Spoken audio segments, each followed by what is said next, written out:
Welcome to Brand Experience Magazine's webinar about leveraging digital technologies to enhance branding in the physical world. I'm Linda Casey, Editor-in-Chief of Brand Experience Magazine and this event's moderator. This webinar furthers our exploration that started with the keynote address given by Dr. David Parisi at our annual BXP Live conference held in southwestern coastal Florida this February. Dr. Parisi, known for his work on the historical, archaeological, and genealogical foundations of contemporary haptic human-computer interfaces, gave attendees a deep dive into technology's increasing ability to interface with the physical world and how these new technological capabilities are being tapped to enhance brand experiences across a variety of industries. The following day, Dr. Parisi was joined by other thought leaders in the academic and CPG world, including Dr. Andrew Hurley, who's a founder of the Packaging School, an educational partner with Brand Experience Magazine, and John Denham, who has held leading design and innovation roles at Conagra Foods, Kraft, and Procter & Gamble, to discuss the practical implications of these cutting-edge technologies. Today, we are joined by 4 innovation experts who will share their insights into leveraging digital technologies to enhance branding in the physical world. And this educational webinar is free for registered attendees thanks to our sponsors: Digimarc, Dot Matrix Design Group, Fiberbox Association, HP, Metzaboard, PrintPack, Sunoco Trident, and WestRock. The 4 specific innovation experts who will be speaking at today's event are ALISON GOUGH, Senior U.S. Analyst at STYLUS, DORIS BROWN-MCNALLY, Global Brands Innovation Manager at HP, KERAN, TURAKHIA, author of If Packaging Could Talk and Chief Marketing Officer of iPackaging Expertise Ltd. And Hive IP Ltd., and Michael Ferrari, former Global Research and Development Associate Director at Procter & Gamble, who is now a brand packaging innovation consultant and president of Ferrari Innovation Solutions, LLC. ALISON will be our first speaker. As mentioned earlier, ALISON is Senior U.S. Analyst at STYLUS, where she pulls on her more than 12 years' experience as an editor and analyst specializing in consumer attitudes to oversee STYLUS's U.S.-specific research. A seasoned traveler, the breadth of her knowledge stretches across multiple consumer industries, regions, and demographics. ALISON's previous experience includes work as a freelance designer for clients such as Donna Karan, DVF, and Victoria's Secret. Welcome, ALISON. STYLUS is an innovation advisory firm headquartered in London and New York, and this presentation is part of a larger body of work we're calling Liquid Retail. It's split into 3 sections: Reflective Retail, Augmented Future, Targeting the Transitory, and Beta Blends Hackable Hubs. For my first section, Reflective Retail, I'm going to focus on the game-like interactivity of augmented reality, which is pushing consumers to real-world spaces. This technology is truly coming into its own for 2018, with AR capabilities now embedded into iOS and Android phones. AR is important because it has the potential to deepen brand engagement with consumers, reveal new kinds of behavioral insights, and most crucially, drive users from smartphone to store. So why now? The impending rollout of super-fast 5G networks and, as I mentioned, AR capabilities in mainstream smartphones is making AR available to the masses. And the camera is becoming the mainstream communication tool of the smartphone. As such, visual trends from filters to hidden products to stickers are translating across to AR and creating a new form of virtual 3D communication. People are already accustomed to the idea of AR through Snapchat and Pokemon Go. And by the end of 2018, consulting firm DigiCapital predicts there will be 900 million AR-enabled smartphones in use. Disney is using AR markers as a way to connect digital games to brick-and-mortar experiences. On the Force Friday, fans of Star Wars could download the Find the Force AR app and use it to discover virtual characters at participating retail destinations such as Target, the Disney Store, and more. This treasure hunt offered a brilliant way to drive Star Wars obsessives to physical stores, of which there were 200,000 in 30 countries. The AR videos were also, of course, shareable.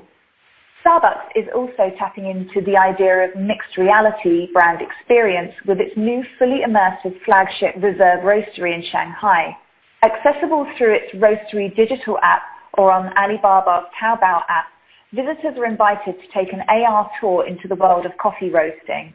The AR platform also provides a digital menu displaying details of the coffee bars and brewing methods, and alerts consumers using mobile payment platforms Alipay and WeChat Pay when their order is ready. AR can also be used to reveal hidden treats that push fans towards specific frenemy locations. The Nike Sneakers Stash app requires users to capture specific images, such as scanning a poster at a specific location, to reveal an augmented 3D rendering of a new shoe. These mobile-enabled shop drops are FOMO-inducing push notifications giving details of sudden releases in nearby stores. The Sneakers Stash gives fans a 360 panoramic visual hints of drop locations, which is always within the city where the consumer is, but fans must decipher exactly where they are. Upon arrival, fans scan their surroundings with their smartphones to discover the exact spot. This kind of activation also combats the problem of online bots, which is a huge problem for the sneaker resale industry. In a similar vein of using location, US streetwear brand Antisocial Social Club recently partnered with product release app Frenzy. The LA event required fans to check in at a physical location at a specific time to purchase a limited edition sweatshirt online. The app also included a countdown timer, subtly increasing the hype without spoiling the satisfaction of not having to wait in line. It also introduced the key sense of camaraderie, with many fans turning up early, which is kind of bizarre. So my next section is targeting the transitory. Consumers are on the move, diminishing the impact of traditional media channels and blocking messages they don't feel are relevant to them. American consumers spend 70% of their time outside the home, a 50% increase over the past 20 years. Nonetheless, 75% of consumers also expect brands to contribute to their quality of life. Marketers need to know how to dynamically address in-the-moment needs and remove friction for customers. Daljit Singh, Principal Director at Fjord Agency, summarizes it perfectly. And it's this idea of living services that will be crucial, and also the loyalty benefits that go alongside that.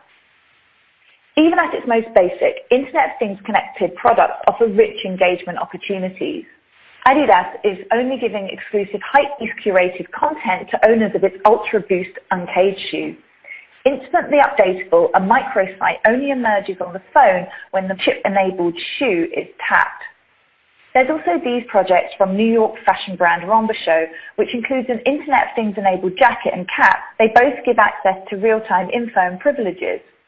What's most significant here isn't what they get, it's the fact that brands can extend or restrict access and perks, creating a loyalty system that fluctuates in real time. Developments in artificial intelligence software will soon make it possible to ask AI assistants for anything whilst on the go. Offering this via wearables, and in particular hearables, holds huge potential for retailers, facilitating interactions and transactions with consumers anywhere, anytime. Ford has already integrated Alexa into the dashboard of its vehicles and is partnering with Starbucks so drivers can order coffee via simple voice commands and be directed via GPS to the nearest outlet. And German brand Braggy became the first electronics manufacturer to release wireless headphones that incorporate Amazon assistant Alexa, enabling users to order a Starbucks coffee or an Uber by speaking to their headphones. And late last year, Amazon was reported to be working on a pair of smart glasses.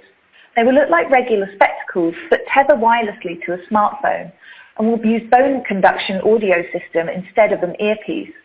This sends sound vibrations not into the air but straight into the top of the user's jaw or skull, and from there to the inner ear and then the brain.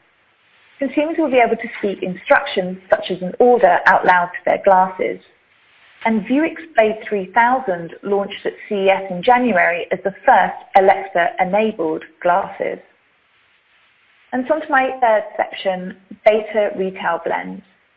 So this fizzy digital landscape in flux will also alter the physical space, requiring winning stores to be supercharged with agility.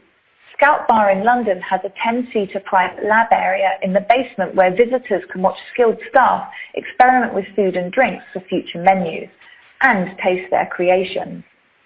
You can also see this idea in play here at Shiseido's Global Innovation Center in Yokohama, Japan, which is due to be finished this year. It's been conceived as a mega R&D hub and will include a space devoted to product developer to consumer interactions, which will effectively make visitors micro-consultants. And similarly, British multi-brand skincare retailer Space NK's London flagship has dedicated a space exclusively to participatory product previews to accelerate in-progress ideas for brands. This year saw Timberland's Tree Lab in Pennsylvania, which has a new theme every 6 to 8 weeks, opening, and it correlates new layout, signage, lighting, packaging, and even store uniforms to a theme such as Streetology, which was focused on the urban nomad, or another one which was very much about feminism and called Shevolution. And Birkenstock's globe-trotting pop-ups are placed within concept stores and are adapted by the stores hosting them, mixing their products with the Birkenstock. And in the last few months alone, we've seen how invigorating colour transforms physical workouts, makes for memorable brand experiences, and enlivens the retail environment. This was one of our favourite projects from Milan Design Week last year. It's Marnie's Wonderland. And shifting ceiling lights move from bright white to purple to orange, unnervingly altering the colour of the sand beneath visitors' feet. And the final part of this beta trend is flexible vampire vending. This is after-hours concepts catering to 24-hour living and the demise of the traditional 9-to-5 that are sending nocturnal habits soaring. The Air Touch is a motion sensor bar that transforms store windows into 24/7 interactive screens. Hand gestures activate videos, letting you zoom into pictures and add goods to a basket. You can also buy by tapping a mobile phone or credit card on an NFC-enabled sensor on the window. And Wheelie's Mobile Mart is a micro shop that can be summoned to any neighbourhood via an app, much like ordering an Uber. The app unlocks the doors and you can add items to a digital basket. And this year at CES, we saw Pizza Hut launch an autonomous delivery vehicle, which, again, a bit like Wheelie's Mobile Mart, you ordered via an app. So I just want to leave you with 3 takeaways, one from each of our sections. Firstly, deepen brand engagement with consumers to reveal new kinds of behavioural insights, and most crucially, drive users from smartphone to store. Tapping into the idea of living services will be crucial for engaging with people on the move. And finally, the physio-digital landscape in flux will also alter the physical space, requiring winning stores to be supercharged with agility. Thank you. That was a very quick run-through and a taster of liquid retail. Thank you. Thank you, Alison. Our next presentation comes from KERAN, TURAKHIA, Intelligent Packaging Expert and Author, and Chief Marketing Officer of iPackaging Expertise and Hive IP. KERAN's latest book, If Packaging Could Talk, features more than 300 market case studies spanning a period of more than 10 years and showcases intelligent packaging best practices for how brands can use this powerful tool to win new customers, get more frequency of purchase and weight of purchase, drive brand loyalty and engagement, and realize more return on investment from marketing spend. He is also a creative, dynamic speaker who brings a distinctive and innovative approach to everything he does.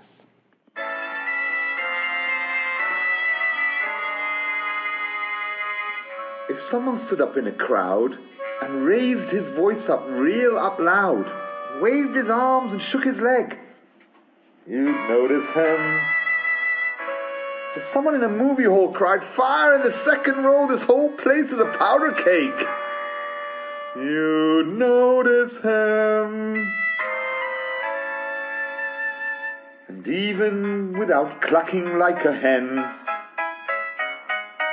everyone gets noticed now and then. Unless, of course, this personage could be invisible, inconsequential me.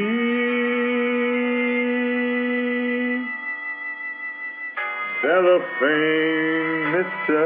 Cellophane should have been my name, Mr. Cellophane, 'cause you can look right through me, walk right by me, and never know my name. I tell you, Cellophane, Mr. Cellophane should have been my name, Mr. cellophane, 'cause you can look right through me, walk right by me, and never know my name. Oh, Andy, I didn't see you there. Well, who said it wasn't? It's the kid's name I'm thinking about. Roxy's kid? You know when she's due? Early fall. September? Can you count? September? Divorce her? Is that what you said? Oh my God, man, you wouldn't divorce her over a little thing like that, would you?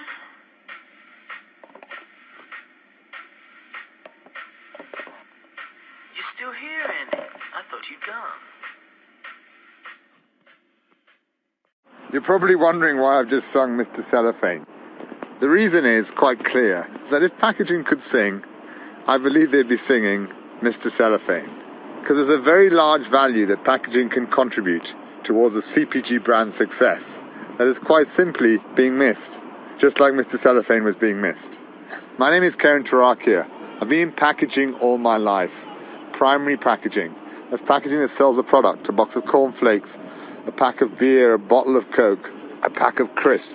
And I've been fortunate enough to run a series of European companies proving that there's an added value that packaging can provide, proving that packaging has a tangible physical media value, and it's also got digital media value. And it's the key to connect the offline world that most CPG brands work with the online world. I currently run two companies. One is called Hive IP, and Hive IP's basic remit is to help CPG brands print unique codes or unique pack IDs on their packs cost effectively and easily. I work for a large number of multinational brands like PepsiCo and the like. I also run a company called iPackaging Expertise, which effectively helps brands extract more value from their packaging, see value in their terms, and translate value from digital technology into their terms. I've written a book, and my book is called If Packaging Could Talk. And If Packaging Could Talk basically summarizes 10 years of experience, 10 years of real case studies, market case studies in the CPG market, using intelligent packaging as the key to connect the offline world with the online world and help brands promote better to do the things that they want. So thank you very much for giving me the chance to attend this webinar. Obviously, this webinar is primarily about the intersection of the physical and digital world. My expertise comes from the CPG world and how packaging can be that key for brands to get the power of the digital world to help them confront the challenges that they face. Obviously, the digital world is a powerful digital world, but it has no relevance to brands unless they can see clear ways to translate this technology into value. And that's value in their terms. So I'm going to spend a couple of minutes just talking about value. You're going to see 4 or 5 slides of different things that you might value. And I'd like you to ask yourself the following questions. Effectively, do you value this or not? Which of the slides do you value most at this current time?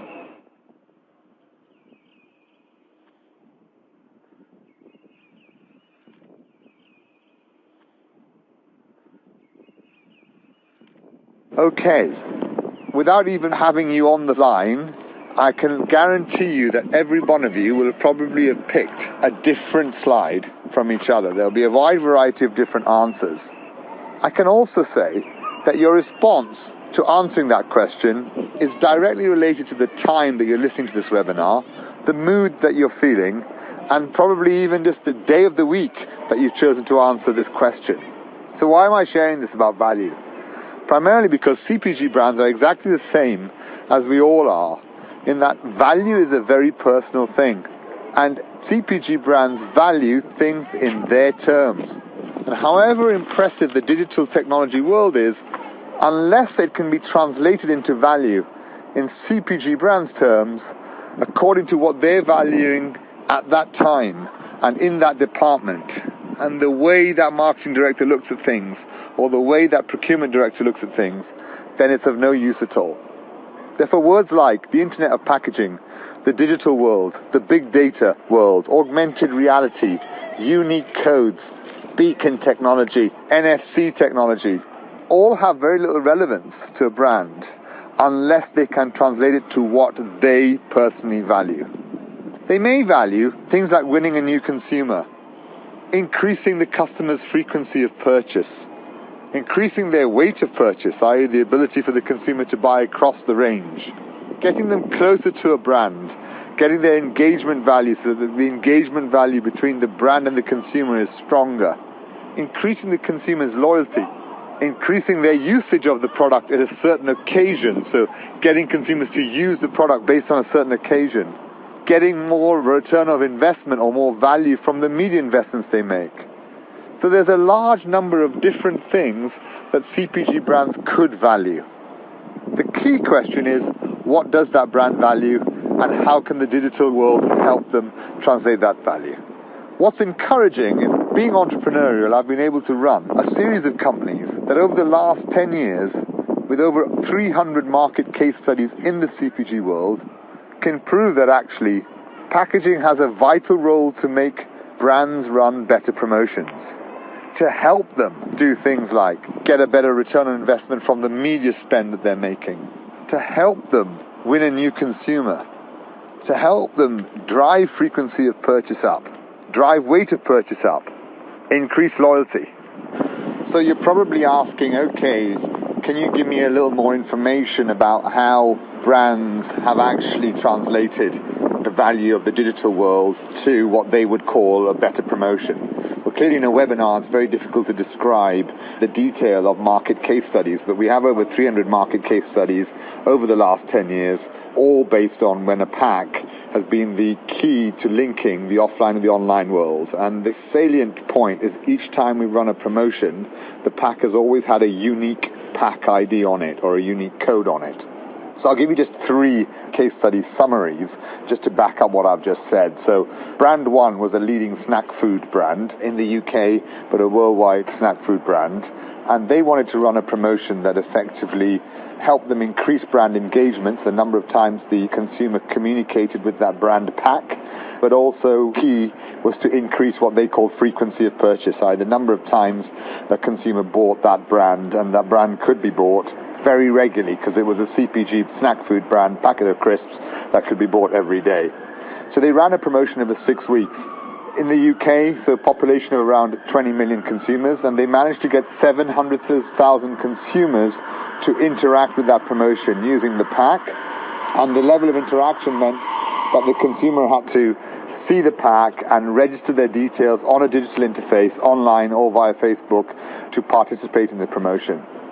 Now, they were measuring their promotion on the basis of how successful the brand could drive frequency of purchase. So interacting with the promotion once wasn't enough. They wanted a frequency of purchase, behavioral change. This brand, due to the power of the digital world, using the digital world creatively, and having a unique pack ID on each pack, was able to get 700,000 consumers to enter, on average, each 29 codes over 6 weeks. So buy 29 packs, participate with the promotion 29 times, and enter on a digital world that unique code using the pack as the key. Astonishing results. Average results in that, to give you a comparison, a brand would typically get 700,000 consumers to participate, maybe, but probably maximum of 1 or 2 codes each over 6 weeks, not 29. So they were extraordinarily successful in driving frequency of purchase using the power of the digital world and the pack. Brand 2 was a completely different case study. A small wine brand had very little shelf space given to them by the retailers, had very little marketing budget for communication, wanted just to drive people to buy their product. They managed to get a customer to see their promotion digitally, to go actually to react to that promotion, to go into store, to find the product on shelf, although it was not given much shelf presence, to buy it, to bring it back, and then to enter a unique code from it, even though there was no other messaging on the pack, and to participate in that promotion. So a really good case study to show how digital, using packs as the interface, can be used to get more value from your media spend, even if your media spend is a low one. Brand 3 was again a frequency of purchase example, where a brand had, on average, consumers buying their product only 2 times a year. And using a promotion that involved a digital interface online as well as a unique pack identification code on the pack. Over 3 months, they were able to get, on average, a large number of consumers to enter 9 packs each, just over 3 months. So to increase their frequency of purchase behavior dramatically. We have several other case studies, and it's difficult for you to understand the detail of how those case studies worked, but it's enough for us to know that there is actually clear ways for brands to translate what they value by using a pack with a unique code or a unique pack ID and the digital interface to get what they want. There's lots of opportunities for brands, but I've been in packaging for over 30 years, and to be really honest, packaging is still seen as a cost center and is not seen really as something that's essential to drive revenue. The opportunity is large. It can be used to drive revenue. There are lots of opportunities to untap or to liberate value from packaging. The question is, will brands be disruptive enough to look at their packaging in a completely different way? Will they be able to think out of the box when it comes to their packaging? Hopefully they will. And hopefully they won't be singing Mr. Cellophane when I retire. They will be singing Mr. Razzle Dazzle. Thank you. It's all a circus, kid. A three-ring circus. He trials the whole world. It's all show business. But kid, you're working with a star. The biggest. Give 'em the old razzle dazzle, razzle dazzle 'em. Give 'em a pack with lots of flash in it, and the reaction will be passionate. Give 'em the old hocus pocus, bead and feather 'em. How can they see with smartphones in their hands? Make them a pack that they'll remember. Maybe, in fact, they'll recommend you. Razzle dazzle 'em, and your brand will go far.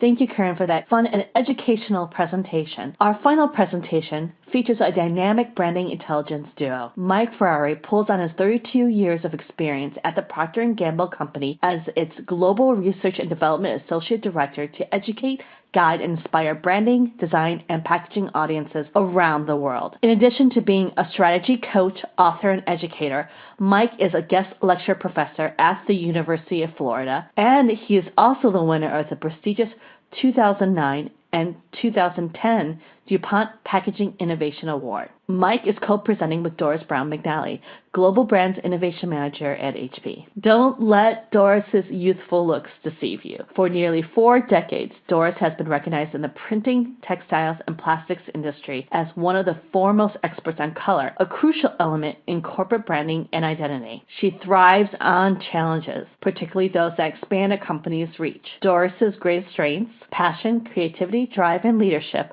are very evident in Doris's and Mike's presentation today. Welcome, Doris and Mike. Thank you for that kind introduction, Linda. I enjoyed my brand journey at Procter & Gamble for 32 years, but since then, in my retirement, I've been following my passion and studying the consumer and how they're driving this transformation that we're all experiencing. Thank you, Linda. Hello, Mike. Welcome, everyone.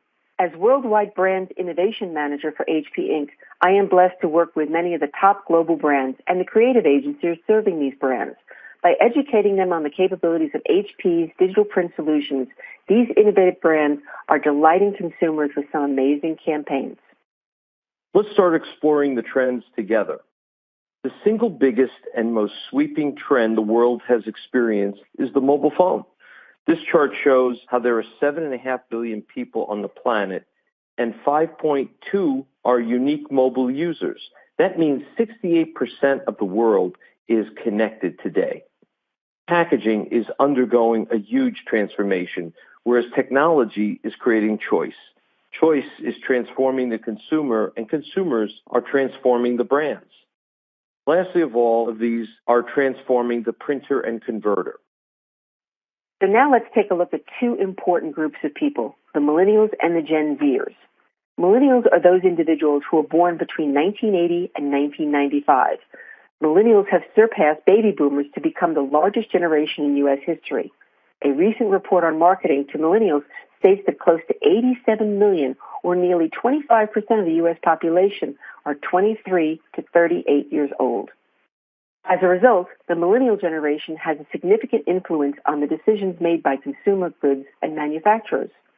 Not only are millennials a driving force behind the changing products mix, but their purchase decisions are prompting manufacturers to differentiate their brands with creative and unique packaging. Of course, these demands place significant challenges on brand owners to work and stay ahead of the curve, beset by a generation attuned to instant gratification. Building on Doris's insights, I'll talk about Gen Z and how they have commonality with millennials, especially in the space of technology. But they're also different in other ways. Generation Z are those born after 1997. They came into the world with a digital footprint, and they were immersed in technology from birth. They'll not forgive poor user interface or experiences. Generation Z spends twice as much time as millennials using mobile devices for their shopping experience. Gen Zers will move on to the next app or website if the experience is not smooth enough. Gen Zers have a shorter attention span than millennials. If it takes more than a few seconds to make a purchase, they'll just leave and move on to the next website or app. They're more focused on experiences than on material things. Gen Zers see themselves as citizens of the world. They make sure their purchases are in harmony with their values, and they reward the companies who feel the same. Gen Z is twice as likely to convert on mobile as any other generation. 80% of Gen Z is influenced by social media when making their purchase decisions. The habits of millennials and Gen Zers combined are playing out in an acceleration of the online purchases. The acceleration of Cyber Monday, for example, where sales in the last 4 years are largely due to increased purchasing power of the millennials and Gen Zers combined. They are purchasing far more than, for example, the baby boomer generation or Gen X. While Amazon Prime Day, Black Friday, and Cyber Monday get all the attention in the U.S., China's Singles Day puts them all to shame. The event, conceived and organized by Alibaba, is the biggest e-commerce day in the world. Last year, Alibaba Singles Day sales hit a record $25.3 billion. More items were bought during the 24 hours of Singles Day than the entire combined Amazon Prime Day, Black Friday, and Cyber Monday. Well, what is Singles Day? We'll call it the anti-Valentine's Day. The date is November 11th, or 11/11. This is significant because the single implications of the word one, and it was originally began by a protest of sorts against Valentine's Day propelled by college students in the 1990s. How times have changed, for example. When I started my role in printing and decoration at P&G in the Pampers brand, the artwork would change every 3 years. Today, this would be old and stale quickly and jeopardize keeping the brand in touch with its target market. Today, the shopper is in control, driving what they want. They're responding to experiential moments created by customization and personalization. This is what sells. Brand marketers are struggling in how to create harmonized experiences across the marketing channels to provide consumer delight. They're stuck with a legacy thinking and a supply chain that can only produce long runs of same artwork. The time for sameness is over. In this changing landscape of how consumers are making purchase decisions, brand marketers are trying to find what resonates with these younger consumers. They're rapidly becoming the majority of buying power. The trends we've seen to date with e-commerce and social media channels will continue to grow and accelerate as millennials and Gen Z take center stage in purchasing power. The race is on to find new ways to connect consumer values with the brand through packaging. Navigating the shifting demographics in our society is a huge challenge for brands. Marketeers have to be sensitive to marketing across generations. With the shift in generations affecting buyer demographics across the United States, it is critical for brands to understand that each generation desires something different and they want to engage differently with products and services both pre and post-purchase. Each generation consumes content differently. Each generation requires different messaging. Each generation has a different buying process, and each generation values money differently. Marketeers also have to be sensitive to marketing across regions and cultures. Cultural differences aren't limited to a distinct national or ethnic identity. These are also diverse cultural norms and values between generations, between different social and economic groups, even between men and women. Marketeers must continually refine their messaging to accommodate the differences, lest the value of their products and services will be lost in translation. The primary takeaway from marketeers is that they need to understand the true nature and demand across groups, rather than just falling back on simple assumptions about ethnic preferences. Marketeers have to be savvy in utilizing all the different technologies and platforms available.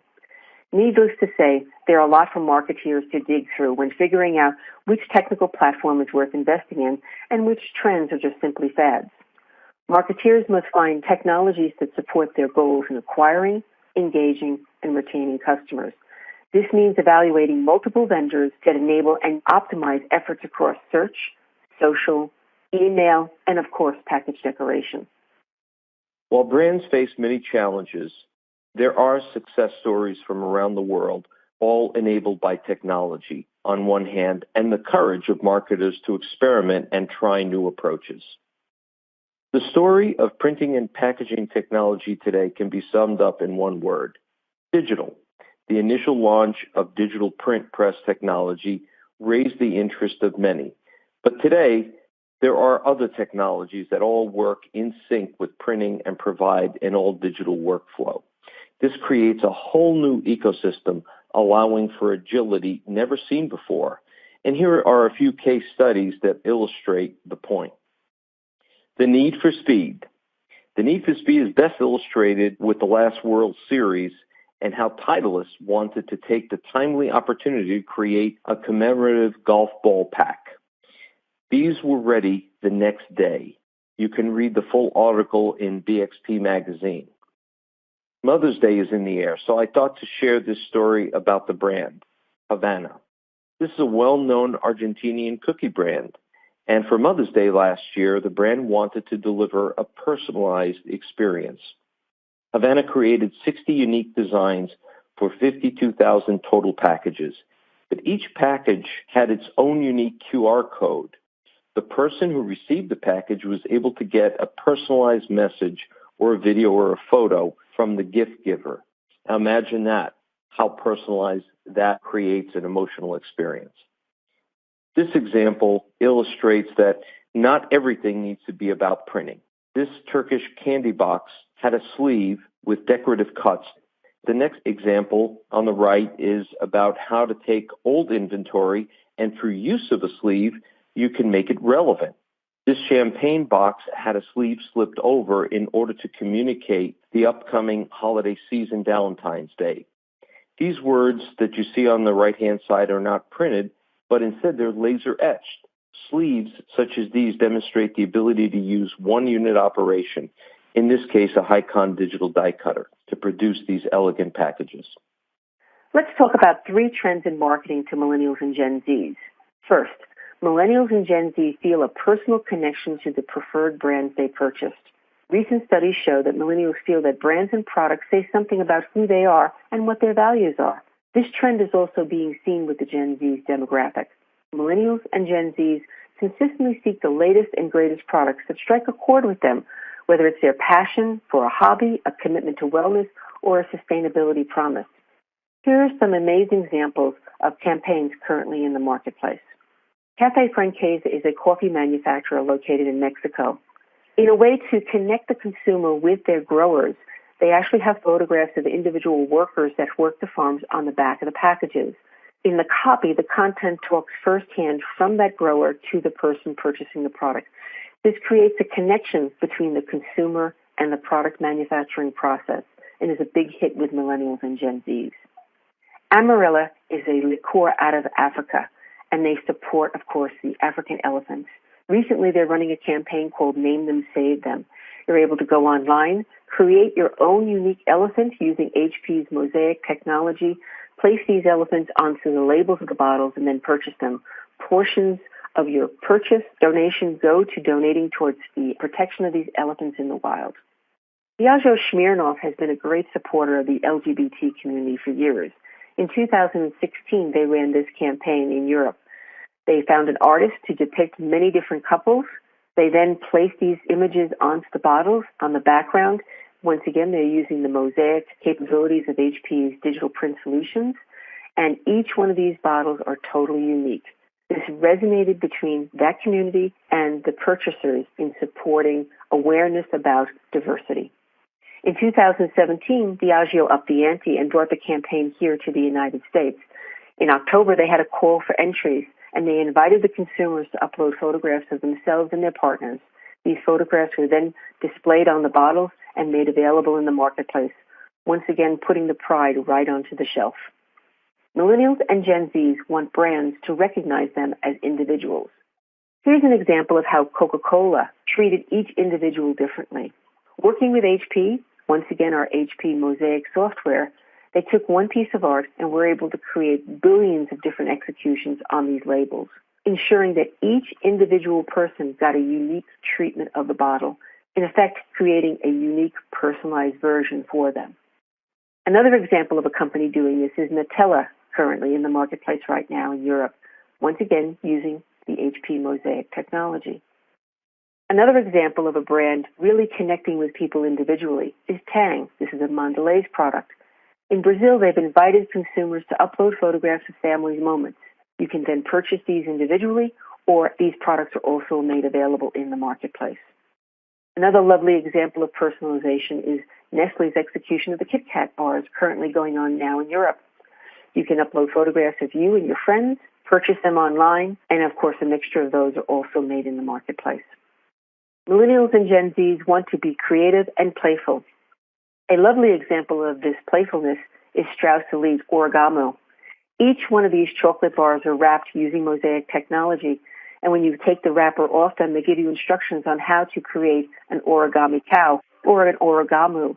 People share these images of these creatures, make little videos of them, and this is in partnership with Google Online. One of the nicest executions is Mondelez Oreo's color-filled campaign. Inspired by trends on Pinterest of adult coloring books, Oreo gave their consumers the ability to choose between two different pieces of artwork, then color in the artwork, decorate their Oreo smile, and place special messages on these. This product was available during the holiday seasons and was purchased online. Oreo took the lessons learned from the Oreo color-filled campaign they ran in the United States for the holidays and then moved it into Alibaba. This is currently the product that they're showing in Alibaba, color-formed, slightly different in that the earlier campaign here in the States was in a shrink-wrap configuration. This is actually in a carton configuration, and this is one of the top-selling new consumer products in Alibaba for Singles Day. Once again, thank you, Linda, and on behalf of Mike and myself, I want to thank you all for listening. To learn more about HP's digital print solutions, visit hp.com/go/HP for brands, or check out Mike's website at mike-ferrara.com. Once again, have a great day. Thank you, Doris, Mike, and all our speakers today. Also, a big thank you to everyone listening and our sponsors, without which these free webinars wouldn't be possible. Digimarc, Matrix Design Group, Viberbox Association, HP, Metaboard, PrintPack, Sunoco Trident, and WestRock. The conversation doesn't stop here, though. We continue the conversation on June 4th and 5th in New Jersey at our first ever A&IP Summit USA, a collaboration between BXP Magazine and the Active and Intelligent Packaging Industry Association. This new event will help branding and marketing leaders connect with shoppers in exciting and interactive ways, such as through virtual and augmented reality technologies. It will also explore how brands can protect their brand equity with non-obtrusive yet effective intelligent packaging features. To learn more about this two-day summit and how it can bring a new dimension to your shopper engagement, visit www.bxpmagazine.com/summit. www.facebook.com/event/2018 AIP Summit USA.